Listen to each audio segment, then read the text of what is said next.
Bienvenue sur Aventure Humaine.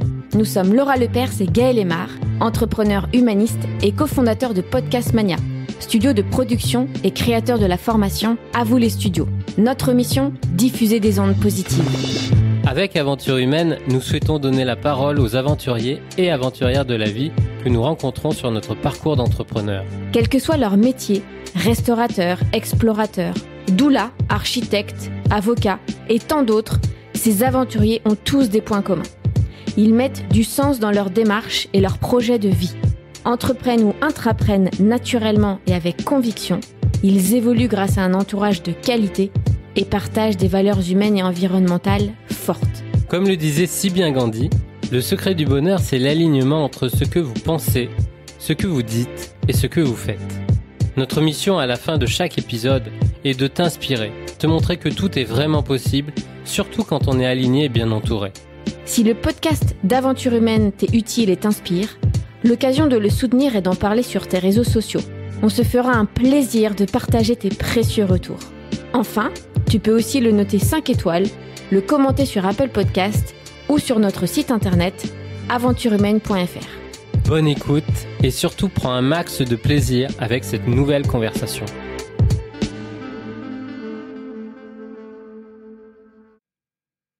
Salut Elian. Salut Gaël. Merci beaucoup d'être sur Aventure Humaine aujourd'hui. Je suis ravi de t'accueillir.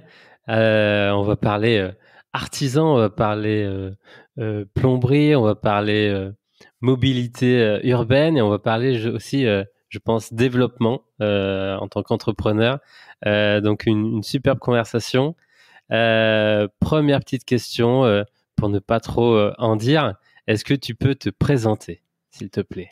Ouais, bien sûr. Déjà, merci de me recevoir, même à distance. Moi, je suis Elian, donc Elian Alluin. J'ai créé une société en 2014 de plomberie de dépannage à Paris, donc de petit dépannage, avec la particularité d'un déplacement en vélo cargo, en fait. Un vélo cargo qui est un vélo utilitaire où on peut transporter un peu plus de choses que sur un vélo classique, voilà.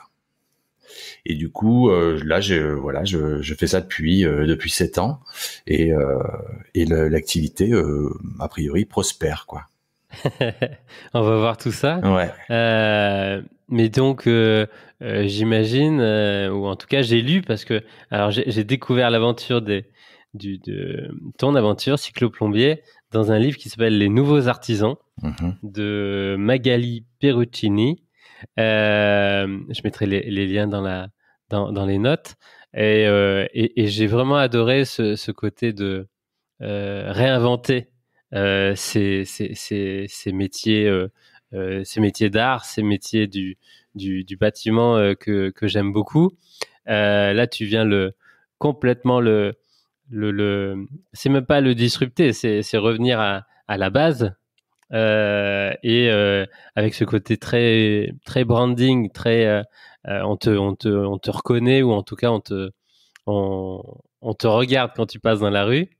Mais du coup, c'était pas ton métier à l'origine. Non, c'était pas mon métier. J'ai fait tout plein de petits métiers. Je suis pas quelqu'un de carriériste en soi. D'ailleurs, je trouve que ça peut devenir vite ennuyeux.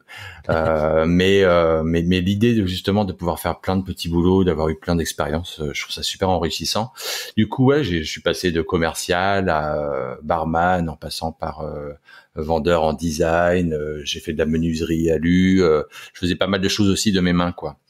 Et l'idée de la plomberie est pas venue tout de suite, mais voilà, moi je voulais apprendre à un moment donné j'ai voulu apprendre la soudure pour justement ouvrir. J'avais un autre projet à l'époque, ouvrir un atelier de mobilier industriel. J'étais fan du vieux mobilier industriel, des vieux luminaires, des luminaires de machines-outils.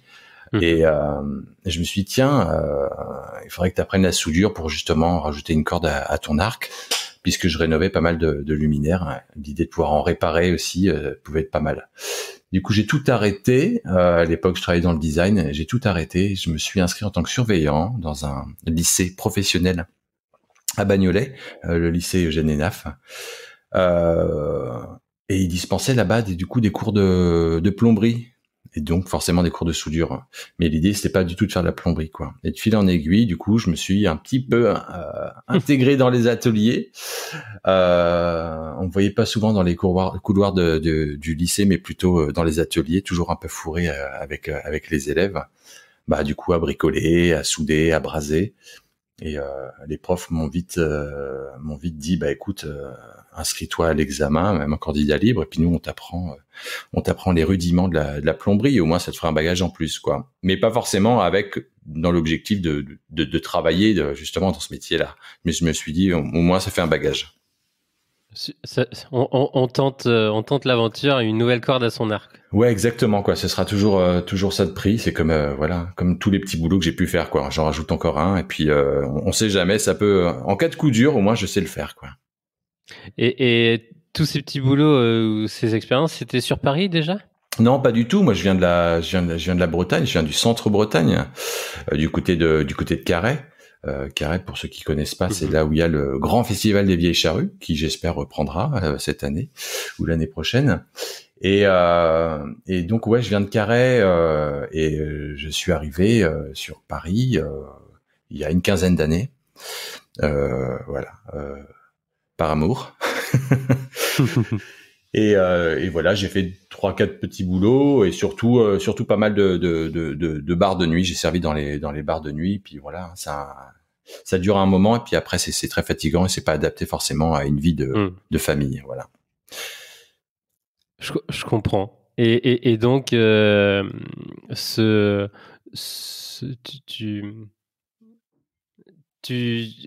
fois que tu passes le CAP? Ouais, je passe le CAP en fait. En candidat libre. En candidat libre, ouais, tout à fait, quoi. J'ai vraiment pas suivi de cursus. J'ai fait.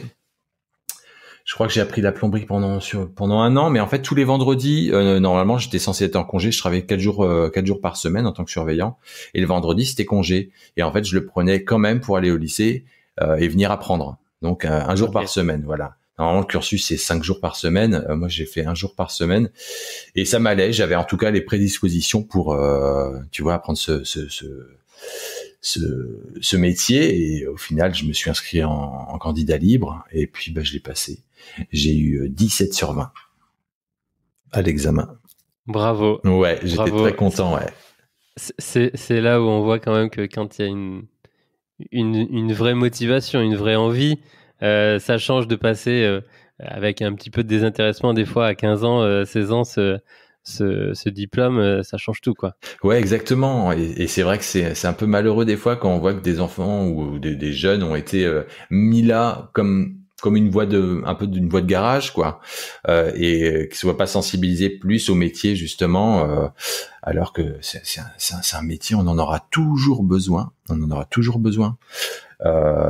Et c'est vrai que du coup, peut-être qu'à mon âge, à l'époque, du coup, je savais ce que j'avais envie de faire. D'un seul coup, ça commençait vraiment à avoir du sens, en fait, quoi, de faire des choses de mes mains comme ça.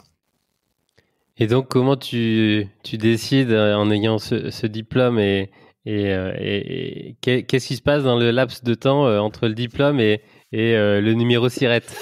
Bah ouais, entre le diplôme et du coup le passage à l'acte de la création d'entreprise, bah du coup je passe le diplôme, je me dis bon, et je me dis tiens, les plombiers quand même, il y en a vachement besoin, bon, on peut peut-être essayer de travailler un petit peu en auto-entrepreneur, parce que du coup l'idée de monter ce fameux atelier de mobilier industriel, c'était quand même un peu précaire, quoi. C'est une vraie passion, parce que voilà, quoi, c'est un peu du domaine de Louis la Brocante quand même, hein. Là on est c'est pas forcément évident d'en vivre. Designer, ouais, c'est ça. Un peu d'art, un petit peu une collection, une galerie sur Paris, ça prend toujours un petit peu plus de temps ouais, exactement, qu'un service d'artisan. Et puis c'est quelque chose de très prisé, quoi, le mobilier industriel, voilà, c'est il y a un moment donné, bon, est-ce que je vais pouvoir aussi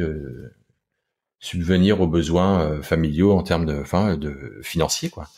Et du coup, je me suis dit bon, allez, tiens, pourquoi pas du coup monter une petite auto-entreprise et puis décider d'aller dépanner les gens, en fait, c'est ça le truc, quoi. Sans expérience, hein, du coup Sans Ouais, expérience. direct. Ah ouais, non, sans expérience en entreprise. J'ai non, même pas peur. Et du coup, j'ai eu mon petit sirette. Et puis, bah, du coup, je me suis penché une fois sur un site de vente de véhicules utilitaires. Et j'ai dit, mais non, c'est pas possible. Déjà, quand je suis arrivé sur Paris, j'ai revendu ma voiture Ah oui. en ayant essayé la circulation intramuros. J'ai fait non, no way, c'est pas possible. Et tout de suite, j'ai revendu ma voiture. Donc, je me suis dit, au moment de débuter l'activité de plombier, non, il est hors de question que je prenne un utilitaire et que je pète des câbles dans cette carcasse, quoi. Voilà. C'est une aberration. Ouais. Complètement. Enfin, en tout cas, voilà, je suis d'accord de prendre ma voiture pour partir voir la famille en province, mais prendre ma voiture pour aller de Paris à Paris, voilà, non. Que ça soit par le périph' ou par le centre, voilà. Et je faisais beaucoup de vélo. J'aime beaucoup le vélo. Je faisais tous mes déplacements à vélo et je me suis dit, mais il y a un truc à faire, quoi. Il y a un truc à faire et voilà, juste pour du petit bricolage. Comme j'ai pas d'expérience, je peux juste aller changer 2-3 joints à droite à gauche, déboucher quelques canalisations et puis là, on verra, quoi. Ouais, en fait, t'avais pas déjà ce prisme peut-être de dire comment je vais faire si je dois changer une chaudière. En fait, tu venais pas avec cette expérience-là et du coup, tu voulais pas aussi te positionner là-dessus. Ouais, j'avais pas de contraintes intérieures qui me disaient tiens et comment tu vas faire avec un chauffe-eau et comment tu vas gérer si il faut que tu prennes je sais pas moi des outils plus conséquents, un gros chalumeau et du coup non, j'étais vraiment sur l'optique de faire du petit dépannage, le plombier sympathique du quartier, vraiment un truc un peu, tu vois, un truc un peu authentique, quoi. Ouais. Il manquait très très largement sur le marché à ce moment-là et encore plus et aujourd'hui aussi. Ouais, complètement, ouais. L'idée de représenter un peu le plombier du quartier ou moi ça me plaisait beaucoup, quoi, en fait, quoi. Et du coup, bah, j'ai commencé comme ça. Je me suis dit, tiens, bah, tu vas prendre un vélo, mais quel vélo pourrait être adapté à l'activité, sachant qu'il faut que je mette des petites sacoches et une boîte à outils au moins, quoi. Bah, du coup, j'ai pris un vieux vélo de la Poste que j'ai acheté dans une association qui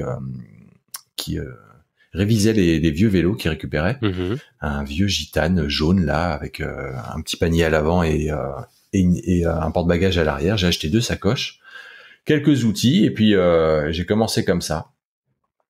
Bien donc chargé. Quelle est la première action que tu fais pour qu'on te contacte en tant que plombier? T'en parles à ton entourage, à tes amis? Ouais, j'en ai parlé à mon entourage au départ. Ça a commencé comme ça, mais ça a duré 2-3 mois. Et bon, je faisais pas beaucoup d'interventions, hein. Quand j'en faisais 4 dans la semaine, j'étais super content parce que du coup, il faut te faire un réseau. T'es pas connu, t'as pas d'expérience, donc c'est super compliqué. Et du coup, j'ai rapidement fait une page sur Facebook, puisqu'à l'époque, il y a 7 ans, les trucs étaient pas encore trop évolués niveau réseaux sociaux, quoi. Instagram, c'était pas ce que c'était, donc je sais même pas si ça existait. Mais du coup, j'ai commencé avec une page cycloplombier comme ça en 2014. Et puis ma clientèle est venue au fur et à mesure, mais c'était pas encore ça. Et je me rendais compte aussi, je m'épuisais en vélo parce que du coup, quand je me montais la côte de Ménilmontant, c'était c'était un peu dur. Ouais. Oui, parce que là, c'était un vélo de la Poste ancien. Aujourd'hui, ils ont tous des assistances électriques. Le tien aujourd'hui aussi. Et du coup, là, t'en avais pas. Ah ouais, non, c'était un peu dur, hein. J'étais peut-être un peu à l'époque un peu plus vigoureux qu'aujourd'hui, n'est-ce pas? Mais ouais, je me rappelle, j'ai perdu en un mois et demi, j'ai perdu 8 kilos. J'étais j'étais rincé tous les soirs. Je m'endormais avant mon enfant, donc c'était un peu un peu compliqué. Et c'est là que j'ai commencé à gamberger en me disant mais il existe d'autres solutions. Je vois les vélos électriques qui commençaient un petit peu à pointer le bout de leur nez, et en fait je me suis dit mais il faut quelque chose qui porte, quoi. Et là je suis allé sur internet me renseigner beaucoup tous les soirs sur les vélos cargo. les vélos cargo qui se faisaient encore assez rares à l'époque, quoi, parce qu'aujourd'hui il y a un gros boom, mais à l'époque trouver un vélo cargo, alors déjà ça coûtait une fortune. Et puis il y avait pas tous les équipements qu'il y a aujourd'hui, quoi. Trouver une caisse qui va protéger mes outils et la fixer sur le vélo cargo, ça n'existait pas forcément, ça s'adaptait pas facilement.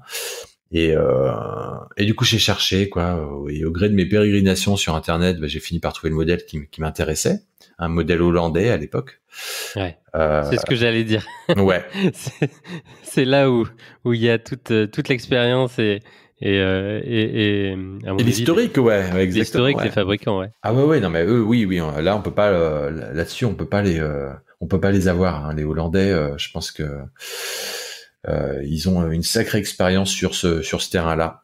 Du coup, j'ai décidé de me pencher sur un modèle hollandais comme ça qui me paraissait bien. J'ai discuté longtemps avec le fabricant parce que du coup j'y suis allé au culot aussi. J'ai demandé combien ça coûte, est-ce qu'on peut avoir un petit prix, comment ça se passe. Du coup, j'ai réussi à gérer un petit prix, mais ça restait quand même super important en termes d'investissement. Et du coup, c'est là que j'ai appelé ma banque. C'est là que ma banque m'a dit, mais déjà, vous êtes fous, vous avez vu votre projet, vous voulez faire de la plomberie à vélo, ça va pas ou quoi? C'est pas comme ça, on n'a pas les stats, on n'a pas les datas avant comme ça. Oui, c'est ça, quoi. Et puis à l'époque, on me disait, mais vous avez un business plan? Je dis, un quoi? J'ai des joints. Ouais, j'ai des joints et puis une clé à molette. Pour moi, ça me suffit, c'est ça mon business plan. Et du coup, ils m'ont dit non, c'est pas possible, on peut pas vous octroyer de prêt comme ça, sachant que vous avez pas de visibilité sur votre activité, quoi.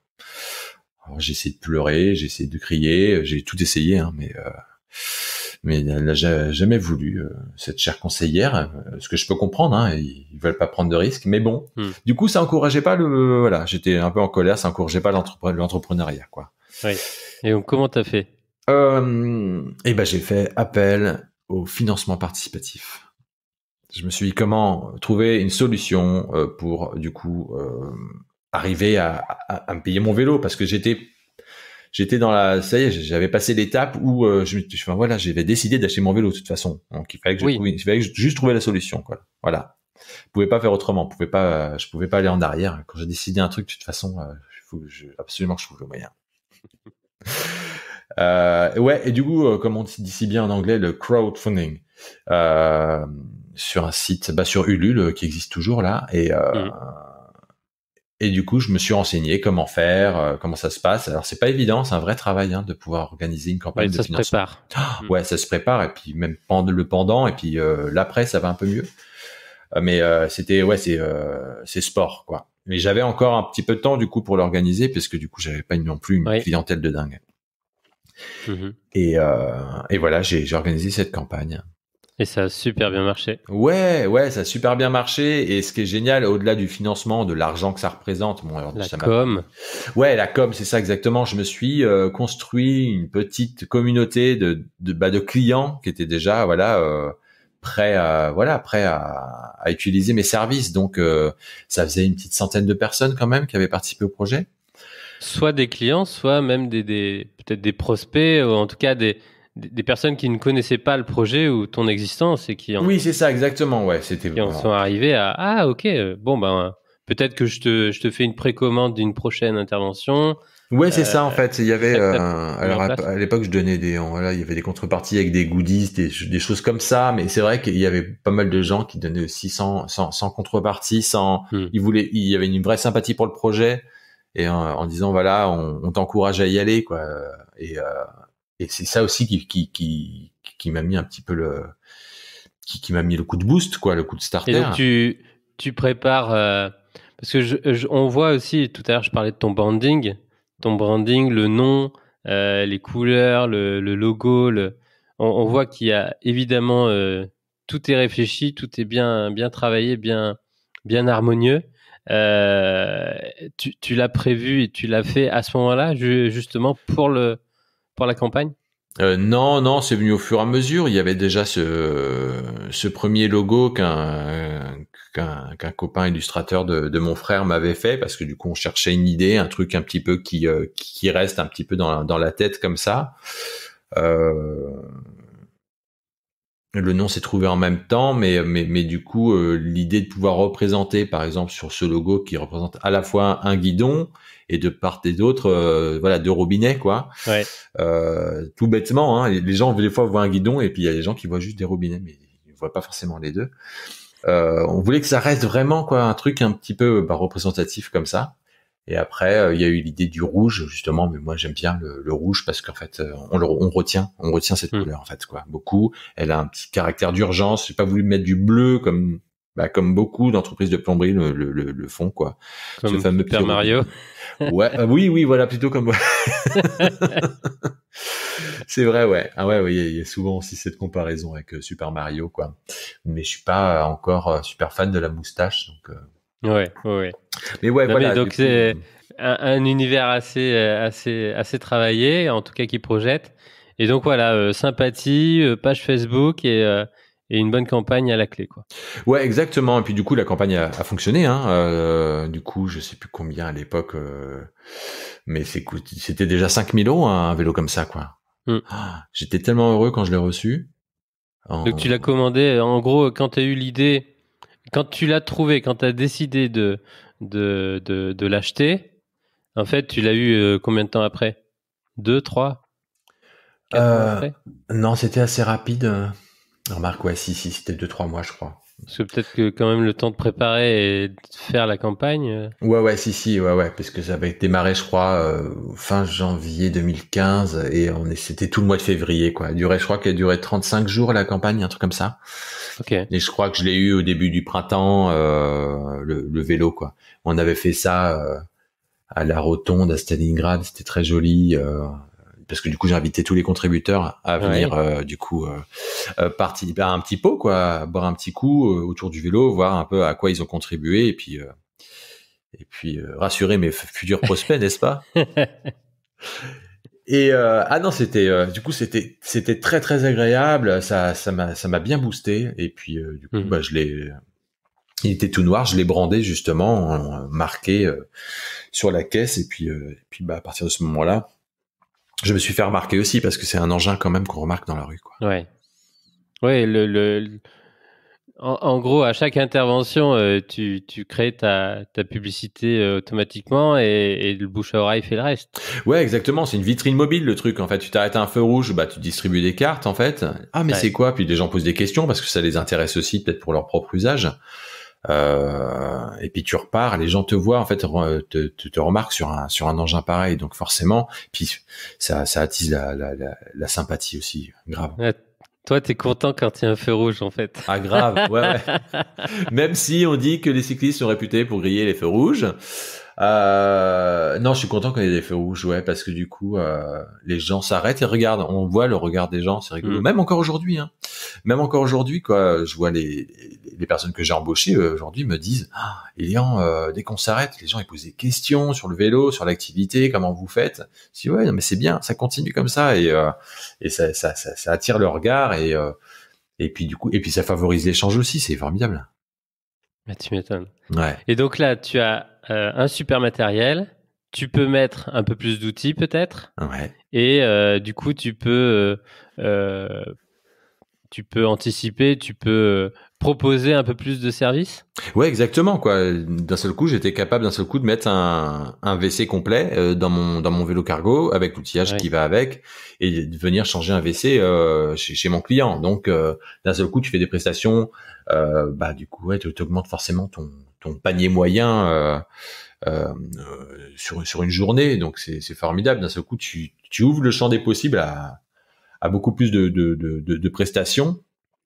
Et du coup, tu dis oui, et puis tu en aiguille, les clients sont contents parce que au départ, c'était pas évident non plus. Hein, quand t'as pas d'expérience, ce que t'apprends à l'école ou en formation, c'est pas la vraie vie. Hein. Donc j'ai eu des grands moments de solitude aussi, et je suis resté le temps qu'il fallait. Hein. Ça peut être des fois une journée entière, mais c'est très formateur.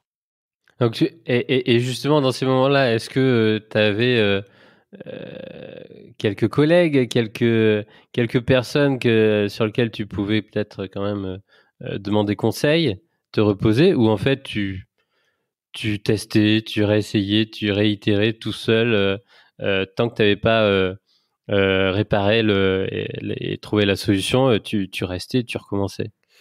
Je restais et souvent aussi l'internet, tu vois, le les tuto. tutos. Oh la vache, ah là là, oh, les tutos quoi. Ma compagne elle pétait des plombs parce que je restais mais des heures à préparer mes interventions du lendemain pour voir que voilà, mais qu'est-ce que c'est qu'est-ce que c'est que cette pièce, où c'est que je vais la trouver. En plus, t'as pas accès à tous les fournisseurs quand tu débutes, tu vois, il faut quand même. Ah oui, oui. Ouais, c'est un peu compliqué.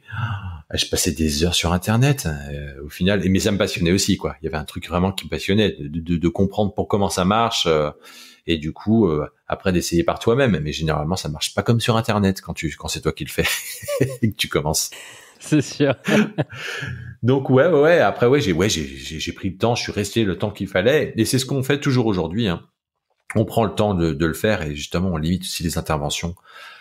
Par plombier ou plombière par jour, parce que il est hors de question de cravacher comme des dingues. Oui, c'est pas une course. Ouais, de faire n'importe quoi et d'être fatigué à la fin de la journée. Si ça se répercute sur ta vie perso, en plus, je vois pas l'intérêt. Donc aujourd'hui, tu es monté jusqu'à 10, 12 interventions par jour, mais tu as peut-être limité aujourd'hui à combien?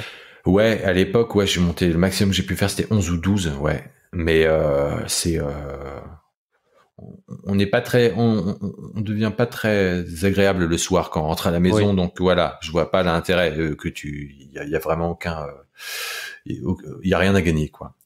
Et du coup, non, j'ai baissé je travaille seul, voilà, je vais pas me mettre la rate au courbouillon en faisant 10 interventions par jour. Je fais ce que je peux, je reporte celles qu'on me demande de faire le jour même. Je me débrouille, ou j'essaie de trouver un confrère à qui la refiler, tu vois, parce que sinon je vois pas l'intérêt non plus d'être complètement crevé sur un tel métier, quoi. Donc tu arrives petit à petit à avoir ton réseau aussi de confrères. Est-ce que toi aussi on t'envoie un petit peu d'intervention et comment justement les autres confrères qui ont peut-être un modèle un peu plus standard, on va dire traditionnel, avec le fourgon et les gros chalumeaux, quel est leur regard, et est-ce que tu sens qu'ils sont méfiants? Est-ce qu'ils rigolent? Est-ce que... Il y a un peu des deux, si tu veux, en fait. À un moment donné, déjà, pour trouver des confrères à recommander ou qui vont te recommander, c'est pas évident. C'est un métier quand même qui est vachement dévalué, qui a qu'à mauvaise presse par des pratiques un petit peu douteuses enfin voilà, quand t'appelles un plombier, généralement, surtout à Paris, hein, tu flippes, voilà, t'as peur. C'est le truc, hein. C'est comme le serrurier. Exactement, c'est ça, ouais, la fameuse porte claquée ou la fuite à 23h le soir. Tu fais non, je vais mourir là. Mon PEL va péter. Non, c'est ça, ouais, c'est ça, quoi. Enfin voilà, tu peux pas vendre un organe pour une fuite, quoi. Enfin, à un moment donné, non, c'est pas possible, quoi. Donc il a fallu trouver des confrères qui soient dignes de confiance. Aujourd'hui, je pense qu'il y a plein de gens qui travaillent très bien, mais moi, des confrères de confiance, allez, j'en ai 3. Ouais. Ou il y en a un qui est parti de Paris, tu vois, donc il en reste 2. Il en reste 2, ouais, donc j'ai un peu peur aussi. Il en reste 2, ouais, et qui vont aussi facilement me recommander parce qu'ils ont adhéré aussi à ma façon de travailler, quoi. Ouais.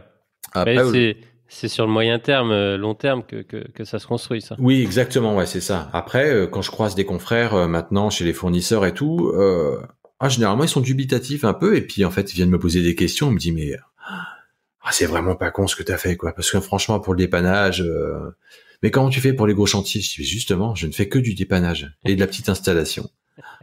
Et puis là, oui, en fait, ils comprennent un petit peu le sens du projet et la pertinence aussi. Hein. Ouais, on n'est pas là pour faire du gros chantier. Encore une fois, ça permet, cette activité permet, en tout cas, laisse la place aux gros camions qui ont besoin de place pour des gros chantiers, d'opérer, quoi. Alors que nous, avec nos petits cargos, on peut faire un dépannage sans prendre trop de place, sans trop polluer. Autant le faire comme ça, quoi. Et justement, tout à l'heure, donc on parlait un petit peu de ces arnaques ou l'opacité des tarifs. Toi, ils sont clairement affichés. Comment ça est forfaitisé? Comment ça s'est mis en place cette réflexion? Dès le début, t'as travaillé comme ça, tu as raisonné comme ça? Ouais, je voulais être le moins cher possible au départ. C'était un petit peu aussi la fougue du départ. Je me suis dit bon, il faut vraiment, faut casser le truc. Et en même temps, j'en parlais moi à l'époque avec la famille, hein, des potes, mes parents, de leur expérience sur les tarifs qu'ils imaginent d'un plombier, quoi, d'un service de plombier. Et je m'étais placé sous la barre des 100 euros en fait pour essayer aussi d'attirer un petit peu le client parce que j'en avais pas, encore une fois au départ j'en avais pas beaucoup. Et je crois que je m'étais situé à 90 ou 99 euros, quelque chose comme ça. On me dit c'est vraiment, c'est pas cher, c'est bien, mais du coup ça peut être aussi quelque chose qui peut te desservir, quoi. Ouais. C'est cheap. C'était possible parce que tu avais moins de frais de structure, tu Oui. pas de moins de matériel, moins de évidemment essence et fourrière et PV, ça tu t'en as pas. Mais du coup voilà, il faut doser. Est-ce que je peux quand même passer cette barre des 100 euros parce que on se dit que trop cheap, trop low cost, c'est pas bon, quoi. Ouais, c'est ça, faut trouver l'équilibre, quoi. Si les gens se disent low cost, forcément ils vont se dire low quality, quoi. Donc à un moment donné, il fallait trouver l'équilibre. Et puis en 2016, je suis passé d'auto-entreprise aussi j'ai grandi, je suis devenu un grand à une société unipersonnelle parce que j'étais seul. Mmh. Et du coup, là, il y avait la TVA à payer, il y avait plus de produits à acheter, des charges aussi émanantes de mon salaire. Il fallait du coup, il fallait aussi que je me paye la comptabilité, enfin bref, tout ce qu'une entreprise a comme charge à payer. Et du coup, il a fallu établir, voir un peu à la hausse ce forfait de façon à rendre le truc quand même stable et puis viable, quoi. Ok. Ouais. Et donc, en fait, t'as mis un an et demi pour passer ce cap parce que t'es arrivé au plafond, en fait. Ouais, c'est ça. En plus, oui, parce que du coup, j'avais suffisamment de clientèle pour travailler régulièrement, donc le plafond, clairement, je l'explosais, quoi. Donc, on est content de l'exploser dans ce cas-là. Et je suis passé directement en entreprise. Et là, c'est un vrai passage à l'acte parce que du coup, auto-entreprise, autant tu peux laisser ton statut comme ça de côté, c'est pas trop grave, quoi. Mais à partir du moment où tu montes une société avec de vrais statuts, c'est un enfant qui naît et c'est un enfant supplémentaire dans la famille donc qu'il faut gérer et je l'ai appris au fur et à mesure, voilà. et justement je reviens juste en arrière, cette décision de consacrer tout ton temps, en tout cas le temps actif pro à développer la micro-entreprise, il a fallu aussi démissionner, il a fallu que toute la famille soit OK. Par rapport à quoi? En 2014, une fois que tu as ton CAP, tu te dis tiens, il y a peut-être un truc à faire. Mais du coup là, tu renonces à un salaire au début, il y a un petit gap à passer, il faut que tout le monde y adhère. Oui, c'est ça. Après, c'est vrai que j'avais fait peut-être 3 ans dans 2 ans dans ce lycée, 3 ans. C'est la dernière année que je me suis vraiment mis à fond sur la plomberie. J'avais fait le tour et j'avais réussi j'avais au final quelque chose entre les mains aussi, qui était ce diplôme. Donc je me suis dit tiens, maintenant il est temps de changer. En tout cas. Maintenant que tu as ce diplôme, qu'est-ce que tu vas en faire? C'est vraiment ce diplôme qui m'a aidé aussi à décider d'aller sur ce boulot-là, quoi. En fait, de faire la démarche, de me dire bon écoute, sois plombier, même si si j'avais pas profondément cette envie, tu vois, ancrée en moi, parce que je suis quelqu'un qui a toujours beaucoup de projets, hein, même aujourd'hui, j'ai encore plein d'autres projets que cycloplombier. Ouais, je suis un peu, ça bouillonne à l'intérieur. Et du coup, non, ça s'est décidé assez facilement parce que du coup, le train-train quotidien faisant, voilà, ma compagne était ok, elle avait une situation stable. Et puis voilà, dans ces cas-là, on se soutient aussi pas mal. C'est arrivé que elle-même se retrouve aussi dans une situation peut-être un peu moins confortable et du coup moi je continue à travailler donc ouais on compte sur un soutien mutuel quoi. Super. Ok, Ouais. ok. Et justement, donc 2016, là c'est bon, c'est structuré, ça se développe toujours à fond. Et donc là, il y a une phase où tu vas euh, avoir une croissance normale, euh, une bonne gestion en bon père de famille, comme on dit. Et puis ça va croître. Quelles sont les étapes ou les, les, les choses importantes que tu retiens jusqu'à arriver à 2020, 2021 où là il y a une autre phase qui s'opère? Bah il y a un moment donné quand tu veux vraiment après ouais évidemment comme tu dis ça se développait bien. Voilà, normalement, une bonne croissance. Du coup, tu es assez content parce que tu as une régularité dans le travail. Après, c'est toujours l'entrepreneuriat, c'est toujours du travail même après le travail, quoi. C'est Il y a énormément. 2 journées en une. Exactement, ouais, voire 3 même des fois, Ouais. puisque tu rentres à la maison, bah tu t'occupes quand même de tes enfants, de la famille, d'appeler les copains, les parents. Une fois que t'as couché les enfants, bah hop, tu reprends un petit peu le boulot que t'avais laissé voilà avant, et puis jusqu'à tard le soir, et puis tu te réveilles tôt le matin. Mais du coup voilà, ouais, ça prospère, mais il y a l'envie aussi à un moment donné de dire mais les gens trouvent ça super bien, ça rayonne bien, il y a une belle résonance du projet. Enfin voilà, pourquoi ne pas grandir quoi en fait. Et donc j'ai cherché pendant plusieurs mois, j'ai fait des tests avec des gens que j'ai embauchés mais en tant que prestataire. Et en même temps, ces valeurs ne m'allaient pas du tout de prendre des auto-entrepreneurs pour bosser avec moi. C'était pas du tout dans mes valeurs, mais j'essayais quand même parce que du coup, c'est toujours aussi un coût d'embaucher quelqu'un. C'est aussi un risque, hein, faut se le dire, quoi. Et du coup, j'essayais avec des prestats, mais ça n'allait pas parce que du coup, ils partageaient pas forcément les mêmes valeurs. On pouvait pas garantir la qualité du travail non plus derrière, hein, qui était fait. Donc voilà, je me suis cassé la gueule sur plusieurs. Mais tu as appris. Ouais, j'ai appris énormément quoi. Et puis j'ai tenté d'embaucher, mais les gens des fois refusaient de travailler à vélo. Enfin, j'ai rencontré plein de barrières comme ça au moment où justement j'ai voulu prendre quelqu'un avec moi et puis bosser à plusieurs en tout cas quoi, même en termes d'association. Je voulais à un moment donné avoir un compère, une épaule sur qui je peux compter, appeler le matin en disant tiens je suis pas très en forme ce matin, voilà, et puis avoir un coup de boost par quelqu'un qui comprend ton projet et que ce soit pas forcément quelqu'un de la famille quoi. Et l'idée de m'associer me plaisait beaucoup, mais tu trouves pas forcément le bon compère ou la bonne. Ouais, exactement, ouais. Et du coup, pendant cette période-là, en gros, une journée type, c'est 50-60 km à vélo?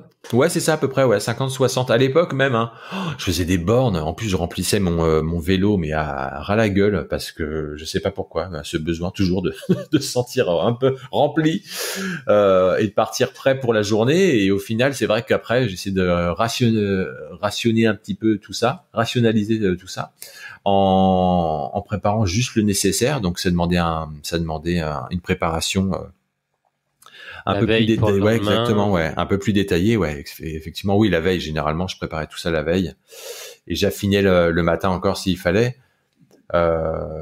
Et du coup, c'est quoi? T'as un petit garage en atelier, un petit stockage, pour ton vélo. Ouais, ça aussi, bah du coup, ouais, le local, c'était épique aussi parce que du coup, je me suis trouvé à chaque fois des box de voitures, des fois en étage, des fois en sous-sol. En étage? Ouais, Comment ouais. Des parkings, aériens, je sais pas comment on dit. Ah oui, Ouais, ok, ouais. ok. Les parkings aériens, ouais, tout à fait. Et c'est beaucoup moins isolé qu'en plus que des parkings en sous-sol. Hein. T'as moins d'inertie, du coup, j'ai des souvenirs d'hiver assez rudes, malgré un bon équipement, quoi. Et donc ouais, c'était mon premier local, c'était un box rue Archereau. Et puis après, j'ai sauté sur un autre box qui était en rez-de-chaussée, donc c'était plus facile pour mes départs, quoi. Et après, j'ai trouvé un double box un peu plus grand avec de l'eau et de l'électricité. Donc, c'était super chouette, qui était à 100 mètres de la maison, avec du coup un peu plus de confort. Et puis là, je me suis fait mon petit atelier comme il fallait. Et j'ai décidé parallèlement, d'investir dans 2 nouveaux vélos cargo, dans l'optique vraiment d'embaucher, quoi. Ouais. Ouais, donc en fait, tous ces essais, ces rapprochements en tant que soit prestataire, soit futur associé, tu leur fournissais les vélos. Ouais, ah oui, l'idée c'était Vraiment tester le concept. Ouais, c'est ça, jusqu'au bout, quoi. d'effacer les contraintes et de montrer que voilà, t'as tout ce qu'il faut pour commencer. Ça allait de l'outillage, en passant par le vélo, en passant par l'équipement qui était brandé comme il fallait, la veste, la veste de pluie, le pantalon, tout le matériel en fait, quoi. Ouais, donc là, c'est un vrai investissement que tu prends plusieurs mois, plusieurs années en fait, avant que ça puisse vraiment enclencher une ligne de chiffre d'affaires, quoi. Ouais, exactement, mais parce que j'y crois en fait, quoi. Oui. Je crois au truc un max. J'ai besoin de voir que les gens sont émerveillés. J'ai besoin aujourd'hui même de voir les gens avec qui je travaille, les plombiers actuels que j'ai embauchés récemment. Moi j'ai besoin qu'ils soient heureux, quoi. Et je suis pas en train de raconter des bourres en disant ça. C'est que moi-même, quand je me sens bien au boulot, qu'est-ce que c'est bon, quoi. Enfin, à un moment donné, si je vois les gars bien, et j'espère aussi trouver des plombières un jour pour cette parité dans l'entreprise, voir les gens, heureux, quoi, heureuses et heureux, c'est super important. On vit dans une société où on est tellement des fois pas bien que si en plus au taf t'es pas en forme et t'y vas à reculons, bah déjà tu feras du mauvais boulot, c'est sûr, quoi. Là, direct. Voilà.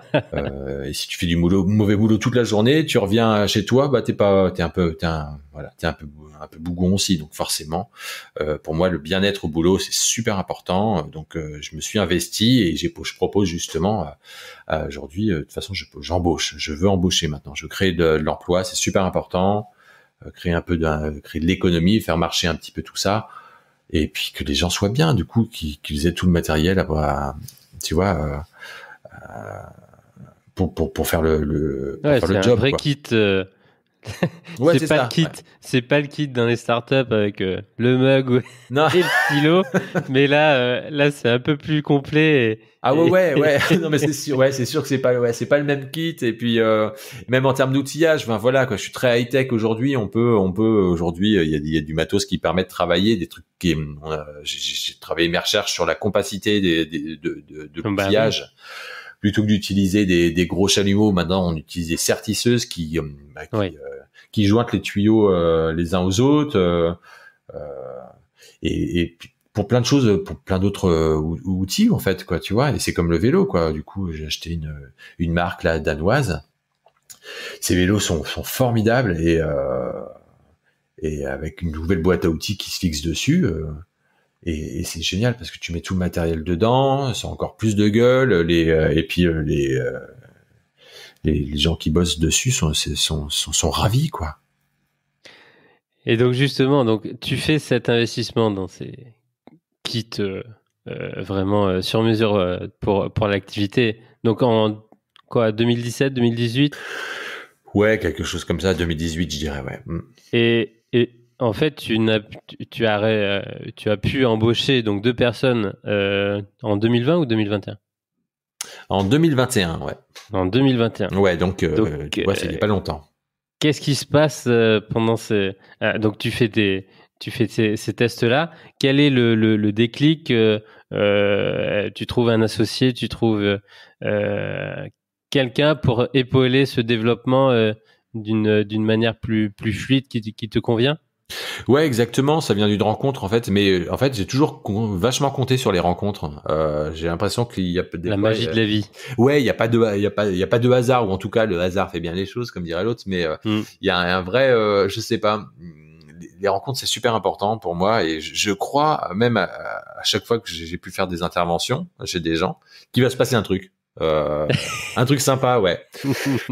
Un déclencheur, un truc qui va faire que ta journée va mieux aller, qu'il y aura une bonne nouvelle, je sais pas. Enfin, en tout cas. Et du coup, ouais, voilà, il y a beaucoup de choses qui viennent des rencontres, et dont justement ma nouvelle association. Enfin, en tout cas, le fait d'avoir trouvé un associé avec qui bosser, qui était en fait un client, qui à l'époque en fait m'a contacté parce que on avait un ami commun en fait qui fait de la bande dessinée, Thomas Caden, qui fait de la bande dessinée, et en fait il m'a appelé via lui, quoi. Et il me dit, bah écoute, ouais, j'ai une fuite, tu peux passer. Et en fait, il n'avait aucune idée de comment je venais, comment je me déplaçais. Il m'a vu débarquer avec un vélo cargo. Alors lui, c'était en plus un fan de vélo. Génial. Ouais, c'est Alexandre, donc du coup, qui quand je suis arrivé, voilà, il traînait dans son jardin avec des poules et tout, à Ménilmontant. Enfin, tu vois, j'ai trouvé ça canon. Il y a eu une vraie magie qui a opéré, en matching. fait. Ouais, exactement, quoi. Et puis voilà, j'ai réparé le truc et tout. Et puis bon, voilà, il m'a payé et puis je suis reparti, quoi. Et en fait, on s'est recroisés quelques mois après. Mais vraiment, voilà, en vélo comme ça, au détour d'une rue. Et là, en fait, on a commencé à jacter pendant 1 heure, quoi, mais sur le bord sur le trottoir.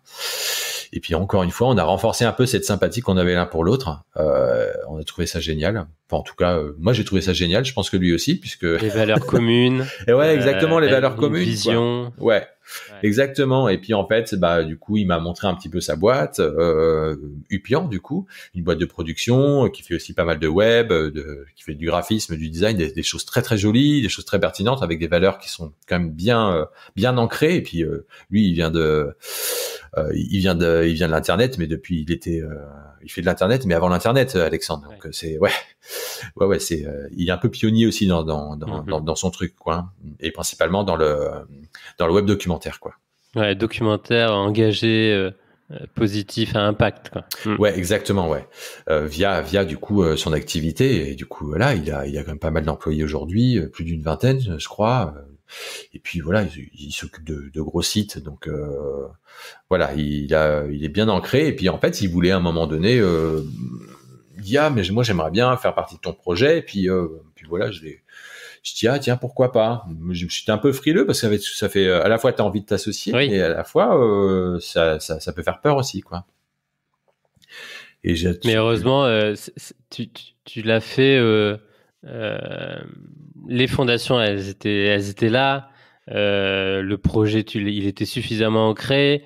Toi, tu l'avais aussi suffisamment expérimenté. Donc, ça pouvait être quand même un petit peu moins déstabilisant que si tu l'avais fait en 2016 directement, quoi. Ouais, exactement. Oui, effectivement. Ça aurait pu être le cas. Mais en fait, j'ai du coup, entre ce temps où il m'a présenté sa société, où il était intéressé pour éventuellement investir un peu d'argent, et puis du coup des compétences, un peu de ressources aussi.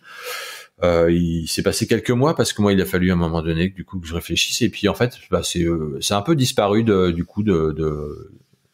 projet, parce que j'ai commencé un petit peu du coup à me décourager, parce que je trouvais en fait voilà, j'avais du mal à passer, tu vois, cette étape de m'associer ou d'embaucher. J'avais très peur parce que je travaillais déjà beaucoup, et je me suis dit mais je vais m'enfermer dans mon travail, et tu voyais les deux vélos qui étaient voilà, à l'arrêt sous la bâche, peut-être.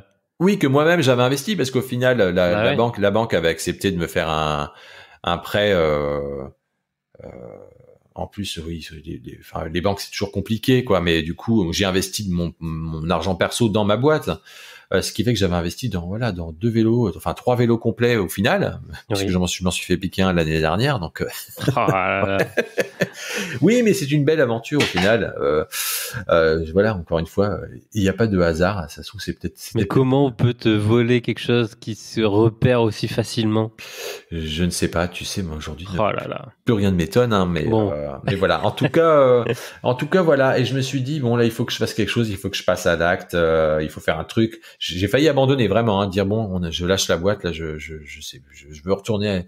S'il vous plaît, je veux retourner à une vie normale. Par-dessus ça, est-ce qu'il y avait aussi cette période de confinement et sur la pandémie? Est-ce que c'était à ce moment-là et Non, c'était juste avant le confinement en fait. Juste quoi. avant. C'était juste avant, ouais. Et puis puis c'est bien du coup que tu me dis ça parce que du coup pour rebondir là-dessus, il y a eu du coup cette période de confinement où du coup au mois de mars avril, on est restés tous confinés chez nous et du coup on n'osait pas sortir parce qu'il y a un peu peur aussi de l'inconnu. Mais moi j'ai repris le boulot et j'ai repris très fort en fait quoi. Les gens étaient chez eux, les gens étaient disponibles. Ah oui. Et du coup, j'ai jamais aussi bien travaillé en fait. Et là, je me suis dit, c'était fluide exactement. Sur la route. Tout, c'est quoi. génial. Ah bah oui, c'était génial. Pareil comme tu l'imagines, voilà quoi. Ouais. Bah oui, il y a une personne dans les rues, donc forcément quoi. Et là, c'est là que je me suis dit, tiens, il y a du boulot, un petit coup de boost, tu vois, hein, comme ça peut arriver quoi. Il y a des hauts et des bas, mais là, il y avait on était bien en phase avec moi-même, avec l'activité. Et t'as rappelé Alexandre. Ouais, j'ai rappelé Alexandre. Je sais plus si c'était après mes vacances, bien reboosté et tout. J'ai dit tiens, voilà, je lui ai envoyé un petit mail, en expliquant que, en gros, voilà, ouais, j'ai besoin de toi, en fait, j'ai besoin d'un compère. Est-ce que ça te dit et tout. Et puis voilà, il y a un truc qui s'est déclenché, quoi. Clairement, on en parle. Voilà. On a fait un déj ensemble, on a bu une petite bouteille de vin nature comme on aime bien. Voilà, ce sont aussi c'est des valeurs communes qu'on a aussi. Ça fait partie des valeurs de le plombier et du pion. Ouais, exactement. Ouais. C'est de très belles valeurs. Oui. Ça, on partage évidemment. Ouais aussi. Ah ouais. Ah oui. Laura, elle a une formation, elle a un diplôme de sommelier. Ah, génial. Et vin nature à fond, biodynamie à fond. Ah, mais non, voilà. Ouais, voilà, c'est ce genre de valeurs aussi qu'on aime bien. On aime bien aussi manger, boire local ou en tout cas faire fonctionner aussi les personnes qui mettent du cœur dans leur. On est gâtés en France. Ouais, carrément. Ouais, on est super gâtés. On a un super patrimoine, quoi. Là, c'est formidable. Donc voilà quoi. Entre gens justement avec de jolis projets, c'est assez important du coup de favoriser ce qui va dans le bon sens, quoi. Donc vous avez signé le pacte d'associés sur une serviette avec un bouchon. Ouais, c'est ça, un bouchon à la fin du déj, c'était ok, quoi. Exactement, en guise de cachet, quoi, carrément, quoi. Et puis après, en fait, ça s'est passé super vite parce que du coup, on s'est dit, tiens, comment on va faire pour développer ça? Tiens, il faut que t'embauches. Mais moi, du coup, j'avais peur d'embaucher. Et il m'a donné un peu ce coup de pied au cul qu'il fallait aussi à un moment donné. Il avait l'expérience. Ouais, exactement. Ça m'emmerdait. Et en même temps, je me suis dit, il me dit, vas-y, regarde, moi, j'ai plein d'employés. Je suis content de dépenser de l'argent pour ça. Je dis, ouais, moi, je serais content aussi, mais je sais pas si j'ai assez d'argent pour payer les gens. J'ai envie qu'ils soient payés, j'ai envie que tout le monde, j'ai envie que ça aille. J'avais pas cette sécurité, tu vois. J'ai pas une trésorerie de dingue non plus. À l'époque, je me payais moi et du coup, je cherchais pas non plus à faire des gros chiffres d'affaires. Donc, j'avais pas forcément beaucoup d'argent de côté.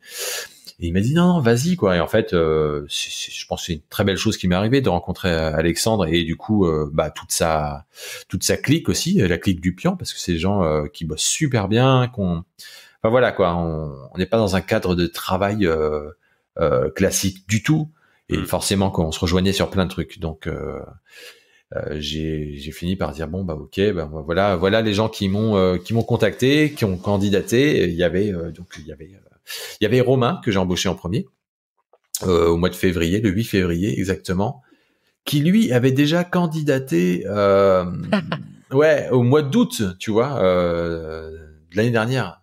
Ça faisait 6 mois qu'il me tannait en fait pour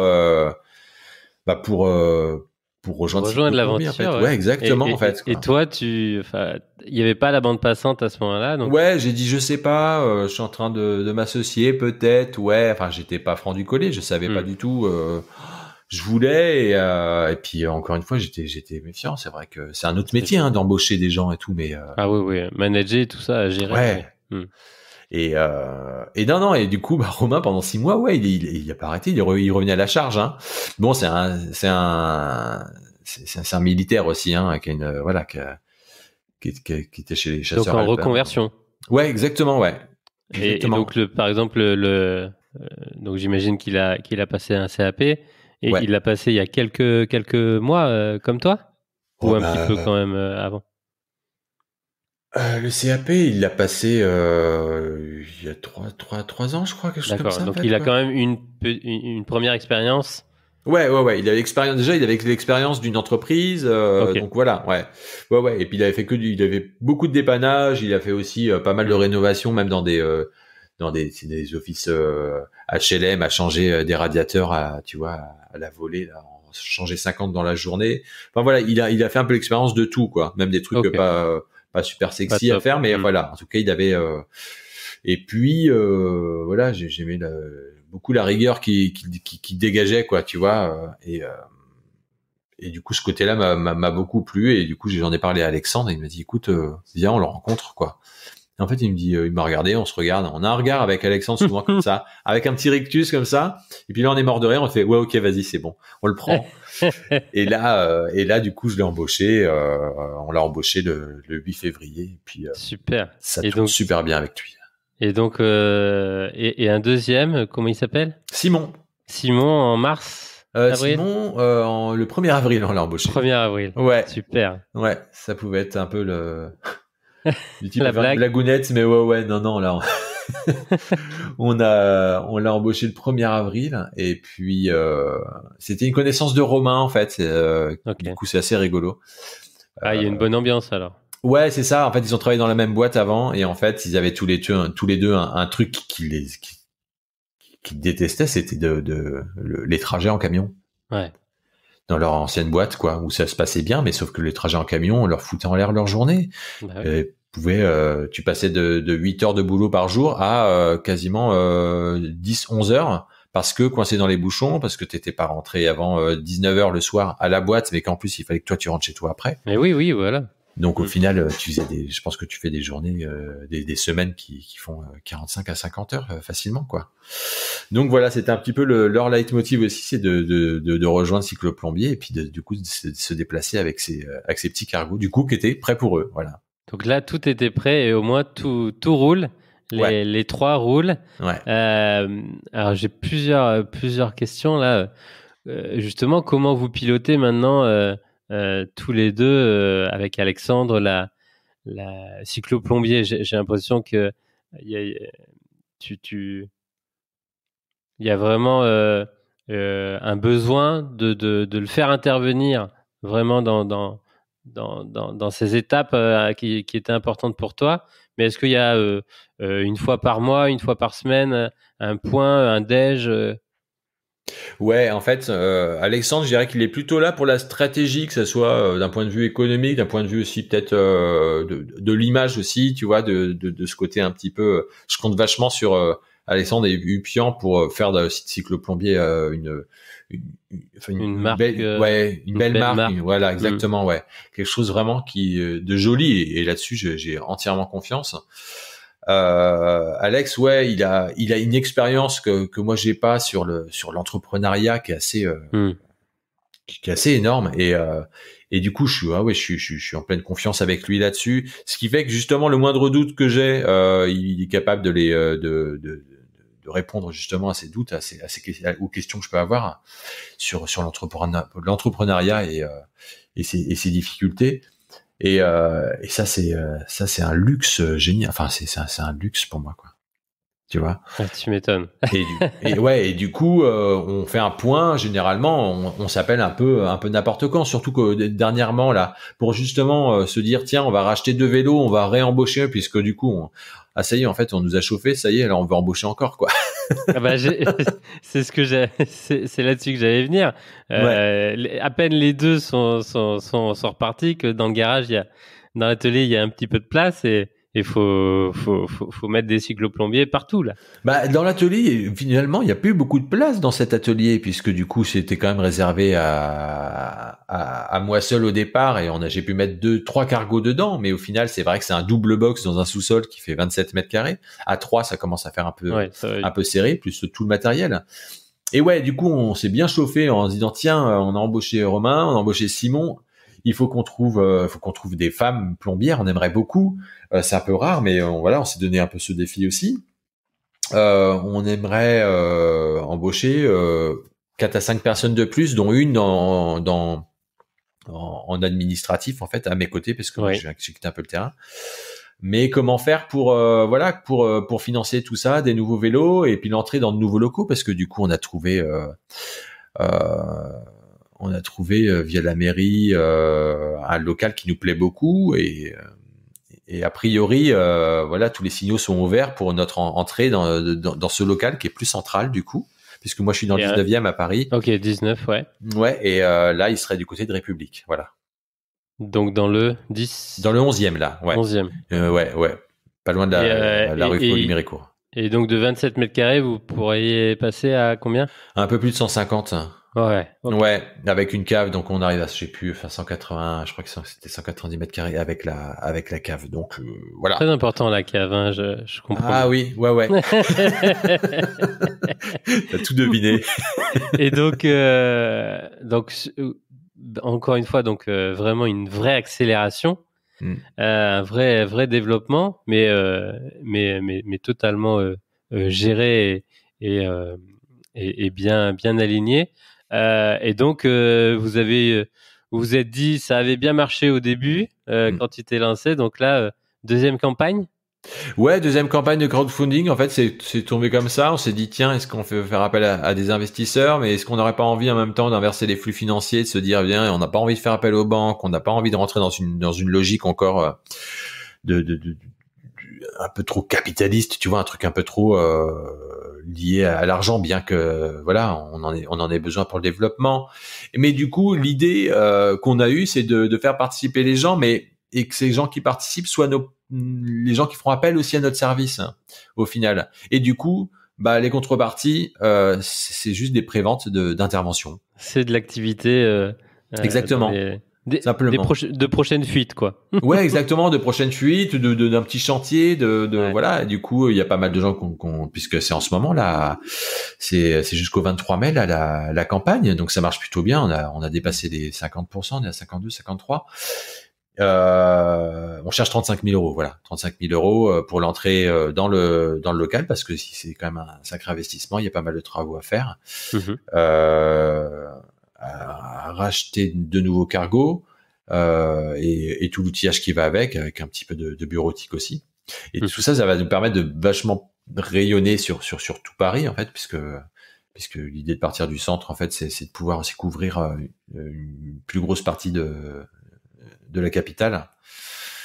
Et du coup, voilà, cette campagne, elle va servir à ça, et les gens justement qui donnent des contreparties, souvent c'est par sympathie, beaucoup, d'autres du coup par sympathie et puis par en se disant bon, j'aurais peut-être besoin d'un plombier, et puis comme ils sont à la fois visibles et transparents, voilà, autant investir et puis dire j'aurais toujours besoin d'un plombier à un moment donné ou un autre. Et on fait comme ça, quoi. Et franchement, ça c'est vachement bien reçu. Et on évite en plus des goodies en contrepartie, comme des t-shirts, des casquettes ou des porte-clés qu'il va falloir en plus que tu t'envoies avec courrier. Enfin, c'est de la pollution, c'est du papier, voilà. Ouais. On voulait éviter ce genre de choses pour vraiment corréler avec nos valeurs, quoi. Et c'est là où ta première expérience et sûrement les moyens du Pian font qu'en 15 jours la campagne elle est prête, quoi, c'est ça? Ouais, c'est ça. Avec Upian, forcément, d'un seul coup c'était on a formé un peloton, quoi. D'un seul coup ça pédalait dur, et en plus on s'est équipé de 2 super gars, JC et Paul, qui ont une petite agence qui qui aide à gérer des campagnes de crowdfunding, parce qu'en fait c'est un travail énorme. À côté de cette campagne, Alex et moi, on a énormément de travail sur nos activités Évidemment. propres. Et on s'est dit, tiens, il faut qu'on fasse appel à des gars qui, eux, en fait, organisent des campagnes de crowdfunding. À l'époque, c'était vraiment pour des médias, tu vois. Souvent, c'était pour sauver des médias ou pour des projets de films ou de production. Mais c'était un peu particulier pour eux. Comment s'appelle leur agence les 100 têtes, voilà. Les 100 têtes, ok. Ouais, 100 têtes. Super. Et eux, on leur a proposé justement pourquoi pas d'organiser notre campagne. Et en fait, ils ont réfléchi. 3 jours, ils ont dit oui, d'accord, ok. Vous êtes un peu tarés, donc on aime bien. Je crois que c'est la norme autour du projet Cycloplombier, c'est que tu réfléchis 2-3 jours max. Ouais. Ouais, c'est dingue parce que ouais, c'est ça, parce que c'est rigolo parce que du coup, parallèlement, j'ai mis des mois ou des années à me décider sur des tonnes de choses, et puis là, en fait, tout s'enchaîne, en fait, quoi. D'où, tu vois, au final, ce bonheur de s'associer aussi, et qui du coup, qui provoque des choses, quoi. Donc ouais, du coup, cette campagne qui du coup, j'espère, va aboutir. De toute façon, on va tout faire pour, parce qu'on est, tout le monde est bien remonté là, donc c'est chouette. Ouais, et puis il y a un petit peu il y a toujours les médias qui se sont intéressés avant.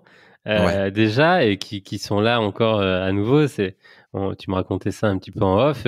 C'est drôle, ça.